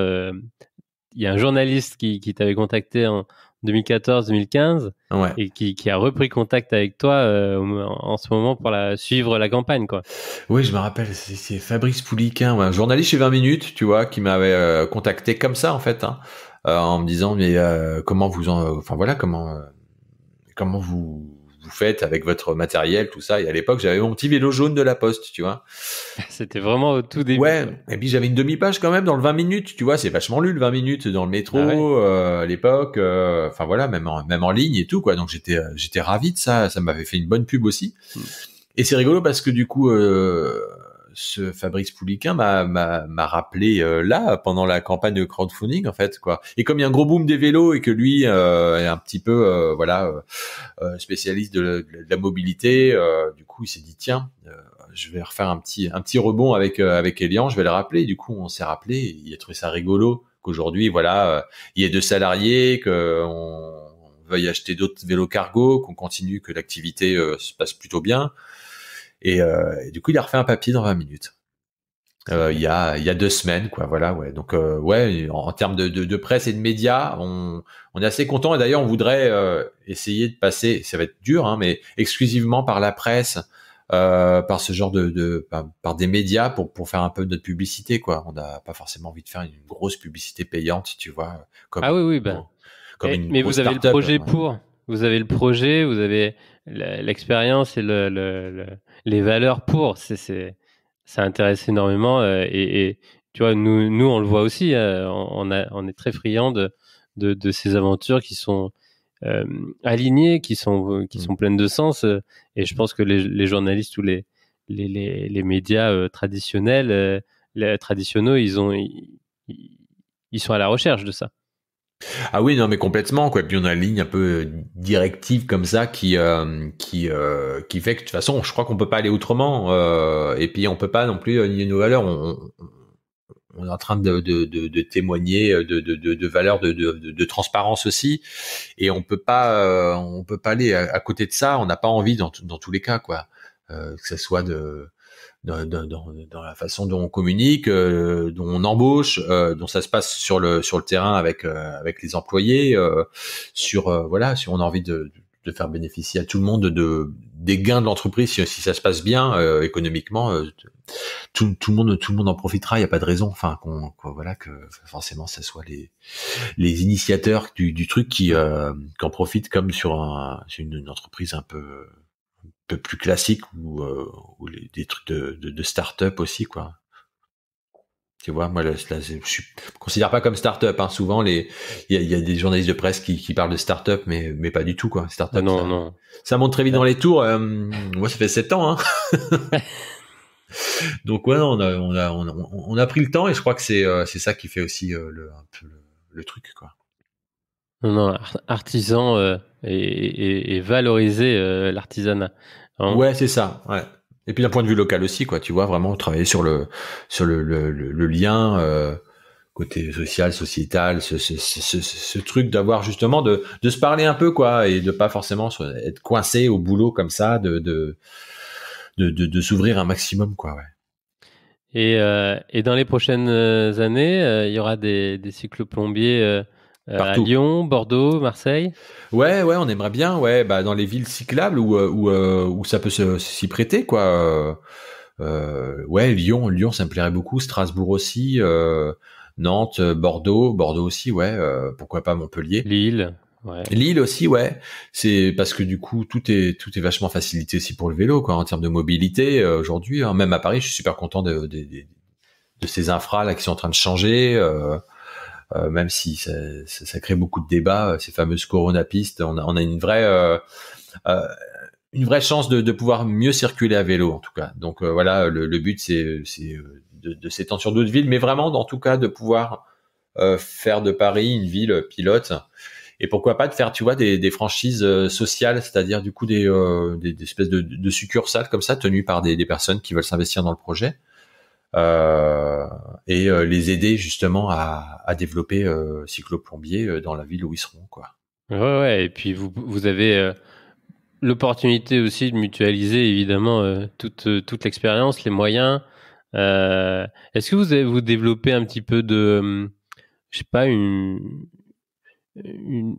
un petit outil techno pour peut-être mieux organiser, mieux gérer les tournées, les stocks, les choses comme ça, ou il y a des outils en fait qui existent et que tu as réussi à, à imbriquer? Bah en fait ouais ça c'est aussi c'est un sujet qu'on va traiter je pense juste après la campagne parce que moi j'en ai besoin énormément comme j'ai quitté un peu le terrain et que j'organise les journées pour Romain et Simon Mhm. et sans doute pour de futurs plombières et plombiers j'ai besoin d'un outil qui fonctionne quoi. Aujourd'hui le site les gens sont contents parce que ça roule à peu près, ils peuvent réserver en ligne, mettre quelques photos et leurs coordonnées et puis leurs créneaux voilà de disponibilité. Du coup, ça permet quand même du coup moi d'avoir les infos qu'il faut pour préparer les interventions en amont et donner les infos aux gars que je vais mettre sur une application qui est séparée forcément, tu vois, parce que je reçois tout sur un planning et après je vais les mettre sur une autre application. Donc c'est quand même pas mal de saisie, tout n'est pas automatisé. Là, à terme, comme Upian est quand même un peu ancré dans le web et qu'ils ont des bons développeurs, Ok. l'idée c'est pas forcément de tout créer from scratch parce que ça va être un peu long, un peu fastidieux et puis mais il existe déjà des solutions mais qu'on peut imbriquer. Je pense qu'aujourd'hui ça se fait de plus en plus comme ça, hein, de pouvoir synchroniser Ouais. des logiciels les uns aux autres. Tout le monde a des API Ouais, c'est ouvertes. ça. Il y a juste à se faire à être un petit peu l'architecte et à dire Ouais. bon. Voilà, exactement, c'est ça, et de pouvoir du coup tout connecter.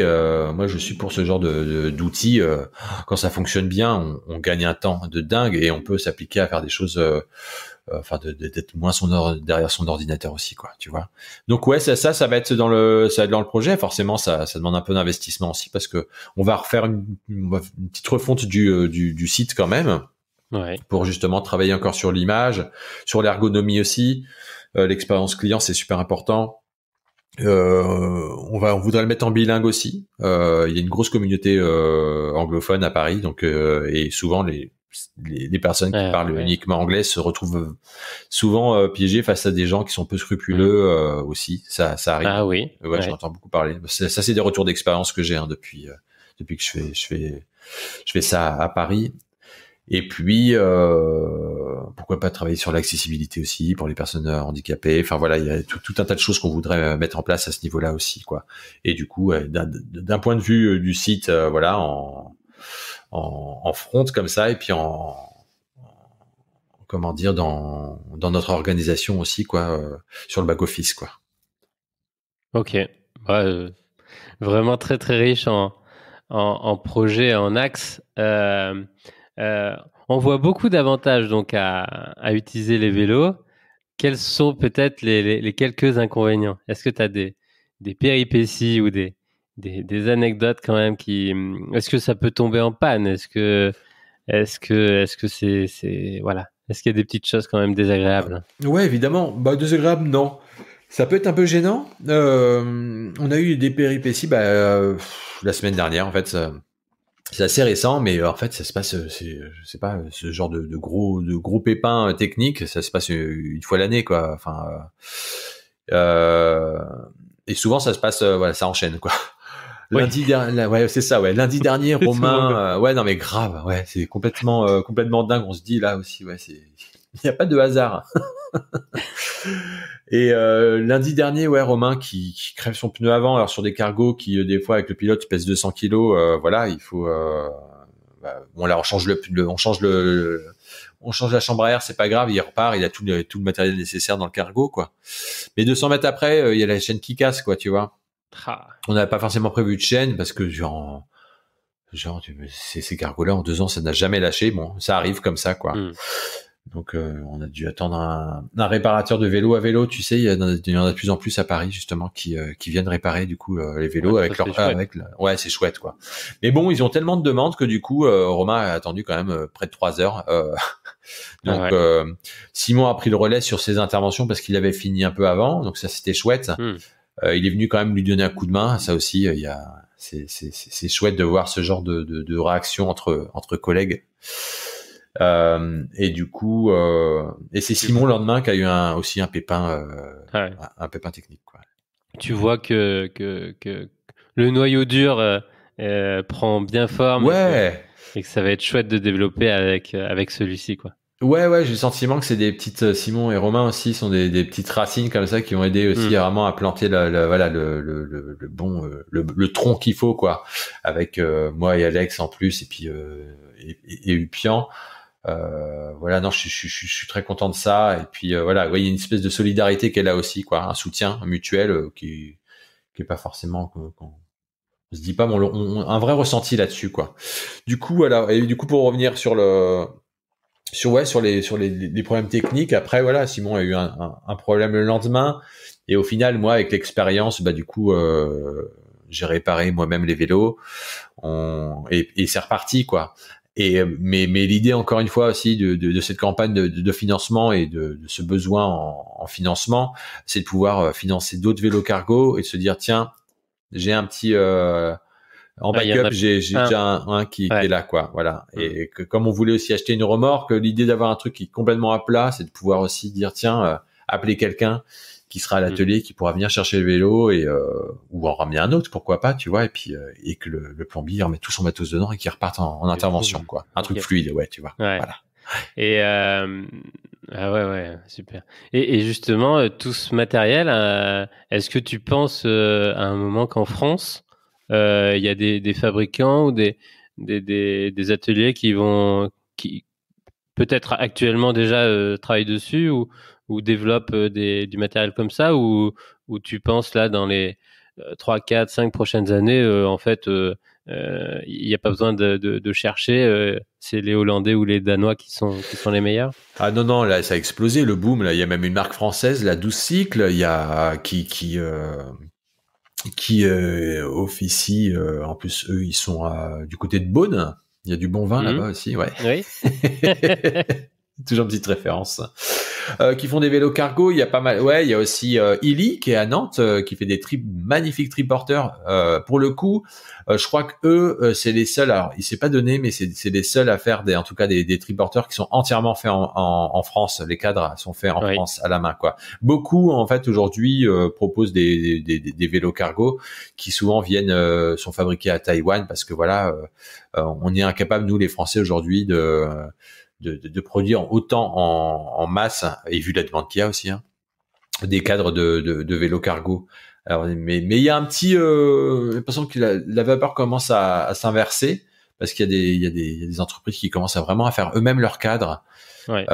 Et je pense qu'on est même aujourd'hui, nous artisans ou logisticiens, prêts à payer un peu plus cher pour avoir un truc, tu vois, qui est fait sur place. Alors donc moi, je tourne pardon. Vas-y, pardon. Non, je disais, je tourne au danois, moi, avec des bullets, parce que j'aime beaucoup j'ai lié un lien de copain, amitié avec le patron de cette marque-là, que j'ai de temps en temps, qui est à Copenhague, et qui, lui, est un petit peu pionnier aussi dans ce milieu du cargo, puisque ça fait plus de 12 ans, 10-12 ans qu'il a créé son bullet en s'inspirant d'un vélo, déjà d'un biporteur qui existait déjà depuis peut-être le début du siècle, quelque chose comme ça. Donc je me suis dit, en faisant confiance à l'expérience, tu vois. Et puis et laissons un petit peu les pionniers français se faire l'expérience, se faire. Ouais, exactement. Après, moi, je suis pour acheter français, ou acheter en Europe. Voilà, j'ai pas tant que c'est fait avec un certain bon sens et évidemment. Voilà, quoi, exactement. Tu vois, moi, je veux bien. De toute façon, on va faire aussi on va faire un gros travail aussi sur la façon dont on s'habille. On va essayer de prendre des trucs locaux ou en tout cas nous recycler. En termes de vêtements de travail, il faut qu'on soit bien aussi. Les marques se bougent beaucoup. Il y a beaucoup d'entreprises qui naissent avec des projets justement vertueux, tu vois, en termes d'écologie, de recyclage. Donc, on va essayer aussi de faire ça, quoi. On fait la même chose avec nos fournisseurs aussi, là. J'ai fait une demande à des fournisseurs de systèmes de chasse d'eau, de WC, par exemple, s'ils avaient possibilité de me livrer, par exemple, le matériel, des pièces détachées, en un seul pack, plutôt que de me livrer des pièces avec des suremballages plastiques. Des suremballages, c'est individuel, exactement, quoi. Ouais. Et ils étaient pas contre. Du coup, on est en train de travailler là-dessus. Et je pense qu'on va faire la même chose avec pas mal d'autres fournisseurs et partenaires. Ouais. Il y a un vrai élan en ce moment. Ouais, c'est ça. Alors après, on parle des fois de greenwashing et tout, mais je pense qu'il y a aussi c'est une vraie part d'envie de changer les choses, parce que là, là on va pas dans le mur, on est déjà dedans. Donc maintenant, il faut juste s'en extirper et puis éviter la casse, hein, de toute façon. Oui. Et on y arrivera si tout le monde fait sa part. Ouais, exactement. Ouais, c'est ça. Ouais, c'est ce que je disais d'ailleurs, je crois.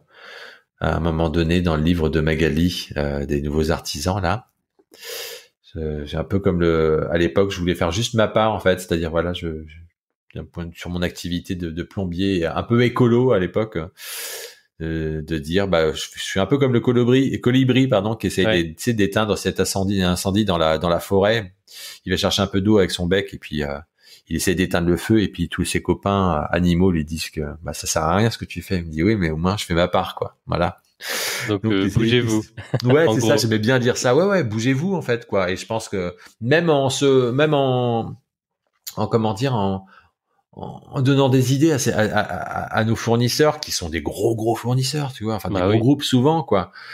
Faut pas avoir peur de leur dire, quoi. C'est pas parce qu'ils sont gros que qui n'écouteront pas, justement. Ils sont là aussi pour écouter leurs clients. Ils ont besoin parce qu'ils sont tellement gros que t'as plus de recul là-dessus, quoi.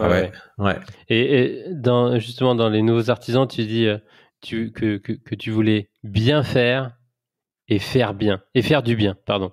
Et faire le bien. Et faire le bien faire et faire le bien, ouais, c'est ça. Bon, en fait, en même temps, c'est un peu c'est toujours ce que j'ai voulu faire. Même si des fois je peux râler face à des choses que je trouve injustes, je suis toujours un bisounours, quoi, tu vois. J'ai besoin de voir que les gens sont satisfaits du truc, quoi. Si là, tu vois, si on n'avait pas besoin d'argent, je crois que la reconnaissance, moi, c'est un truc de dingue. Le sourire ou le moindre truc, que tu sois dans le travail ou entre amis, dans la famille. Dès que t'as un peu de reconnaissance, dès que tu vois une petite lueur, hein, tu vois, ça fait tout de suite, ça fait bisounours, quoi. Hein, ça fait un peu.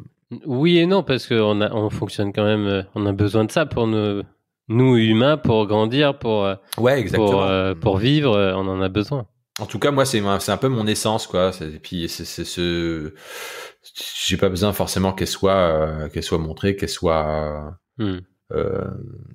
je le vois quand je le ressens. En fait, moi, je ressens un bien énorme et voilà, quoi. Juste de rendre ce service, de voir que j'ai bien fait et que du coup, ça fait du bien, ça fait le bien, moi, ça me suffit amplement, en fait, quoi. C'est vraiment quelque chose qui me, enfin, j'aime beaucoup, même personnellement, j'aime beaucoup faire des cadeaux, tu vois. Enfin, j'en fais pas non plus énormément, mais quand j'en fais un, j'ai besoin de voir que ça fait très plaisir, tu vois. C'est tout de suite quelque chose qui, je trouve que voilà, ça fait tellement du bien de donner quelque chose comme ça, d'offrir quelque chose en pensant à la personne, tu vois.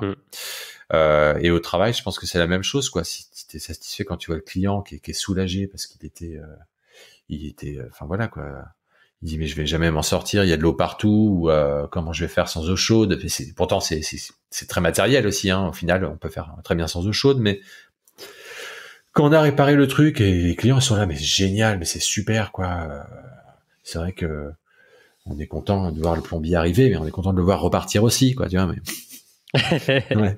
Ouais, mais voilà, ouais, ouais, j'aime bien. Superbe aventure, ouais. et très riche, très, ouais, qui apporte vraiment une aventure gagnant-gagnante, quoi. Ouais, exactement, un truc super humain, un truc, enfin ouais, très très naturel en fait, quoi. Je sais pas comment trop l'expliquer, tu vois, mais je crois que depuis une heure, un peu plus d'une heure, là, on comprend vraiment, vraiment tout, et en profondeur, et pourquoi ça se développe naturellement et que ça va continuer. C'est vraiment très, voilà, aligné. Il y a du sens et les fondations derrière solides, donc c'est chouette. Bah écoute, ouais, en tout cas, on espère que ça va, fonctionner. On n'est pas, c'est encore considéré comme une activité un peu originale, tu vois, quand même. Donc, mais il en faut aujourd'hui, ouais, pour ouais. être repéré, et c'est chouette. Avant de finir, j'ai trois, quatre questions, un petit peu en dehors de cette aventure, te concernant un peu plus. J'aime beaucoup poser cette question. Si tu avais l'opportunité de découvrir ou redécouvrir une culture, un pays, ça serait lequel? Ah, cette question, moi qui n'ai que très peu voyagé, tu vois. C'est une question très difficile pour moi. Ça peut être la France, une région.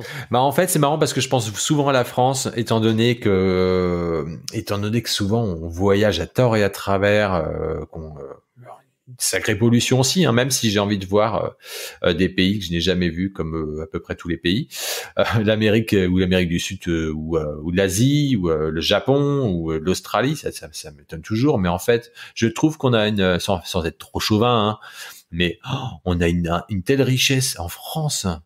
Des fois, on va voir à l'autre bout du monde et en fait, à côté de nous, on a des paysages à couper le souffle. On peut passer de la mer à la montagne en 2 heures. On peut une richesse aussi, un patrimoine culinaire, un patrimoine. Je vais reparler du vin, mais enfin voilà, d'ailleurs, on est très envié, par notre patrimoine, voilà, qui soit d'ordre historique ou culinaire. Donc ouais, je pense que moi l'idée de Et faire quelle région à part la Bretagne? Eh ben truc de demander ça à un Breton, quoi. Je vois pas de quoi tu parles.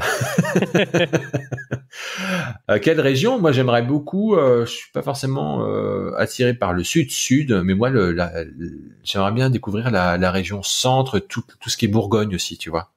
Voilà, j'aimerais beaucoup visiter et goûter.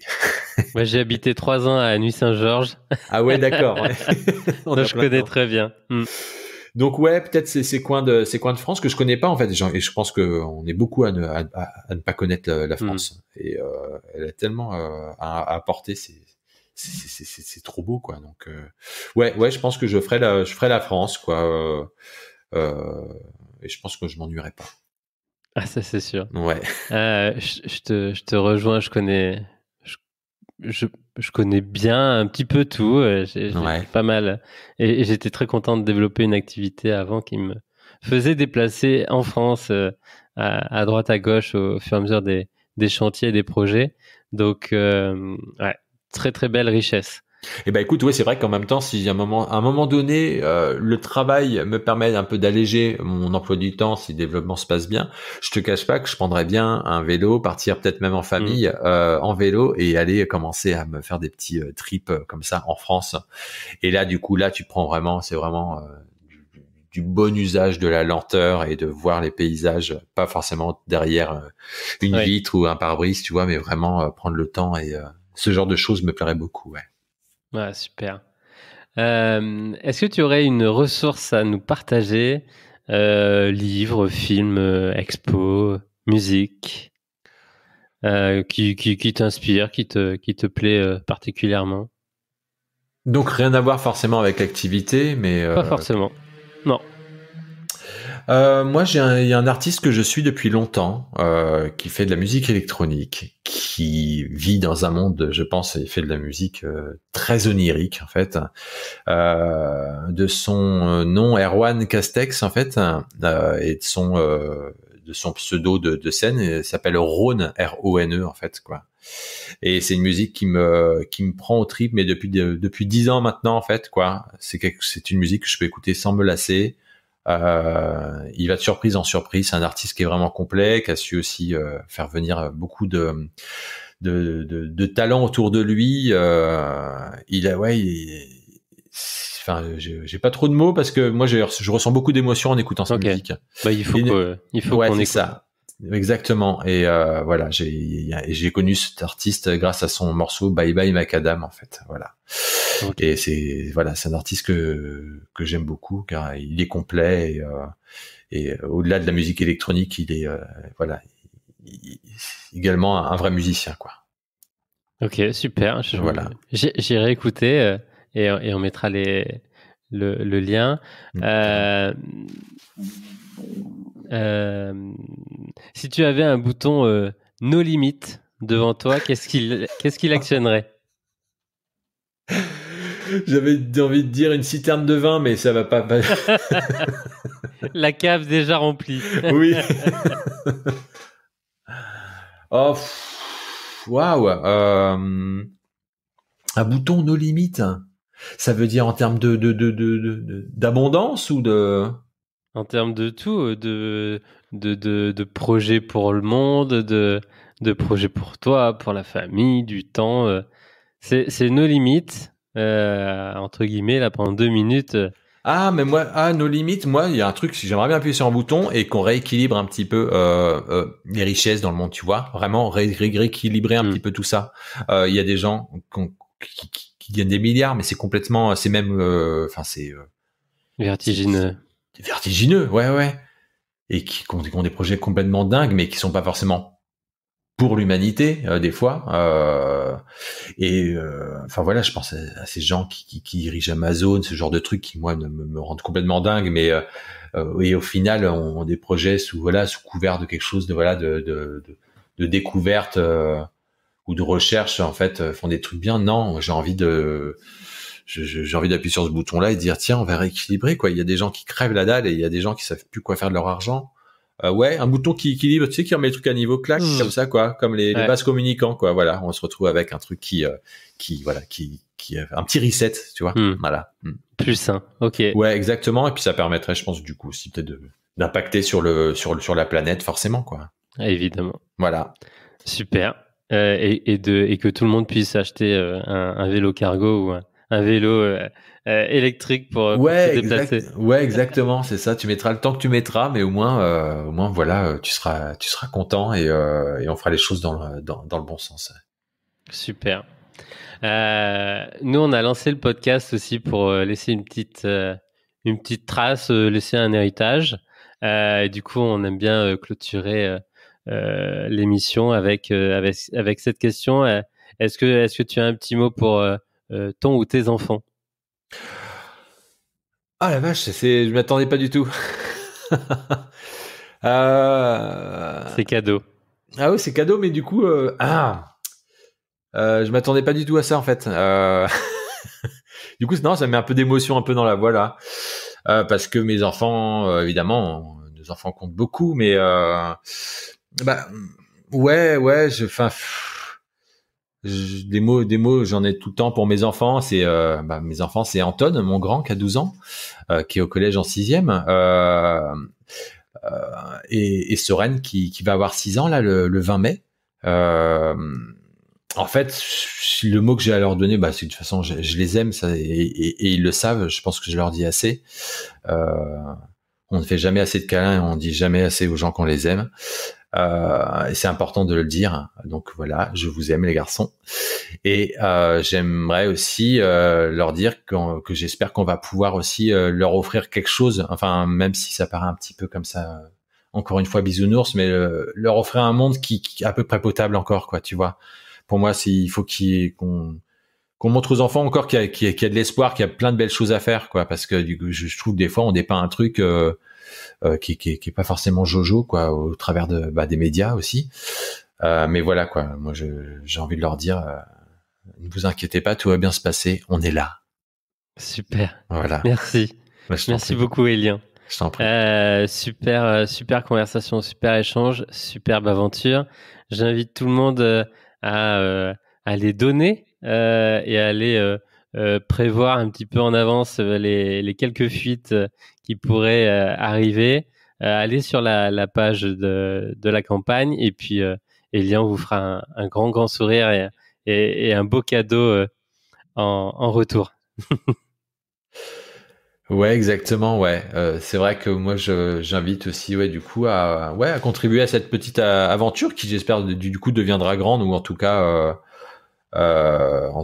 pourra contribuer à encore créer un petit peu d'emploi et puis voilà, quoi. C'est vrai que moi j'ai juste envie que ça fonctionne. On est là, on est des gens simples, on essaie de faire quelque chose de manière pertinente et j'espère juste que ça touchera les gens aussi, quoi. Au-delà de cette campagne, justement. Je vous invite à cliquer quand même. Je vous invite à cliquer sur ce sur ce petit bouton et contribuer, même un don modeste, quoi. Et puis surtout de partager aussi du coup cette campagne. Voilà, on a envie juste de faire le bien, encore une fois. Et si vous connaissez plombier, plombière, si vous connaissez de potentiels intrapreneurs qui veulent un petit peu plus gérer ou franchiser, prendre une franchise et développer aussi un petit peu partout ce très beau concept très très utile, et contactez Élien. Ouais, c'est ça. Ouais, non, mais oui, mais en fait, t'as tout bien expliqué. On recherche des gens, forcément. On est ouvert à tout le monde, mais c'est vrai que les gens qui sont plutôt en reconversion professionnelle sont là aussi avec une vraie envie de faire ce métier-là. Donc forcément très investis. C'est ça qu'on cherche, des gens investis, parce que voilà, c'est des gens dont on prendra soin. C'est des gens qu'on a envie de voir grandir, comme nous aussi, grandir avec eux. Et c'est super important aujourd'hui dans une entreprise, quoi, de pouvoir former une sorte de famille et de se sentir bien, quoi. On se sent bien au boulot, on se sent bien aussi dans le perso et voilà, quoi. C'est ça la vie, bordel. On va clôturer là-dessus. On a tout compris, on partage évidemment tout ça. Un grand merci à toi pour cette transparence, cette authenticité et on n'est pas du tout dans le côté bisounours, on est dans le côté humain et c'est ce qu'on aime. Merci Gaël. À bientôt, merci beaucoup. Salut.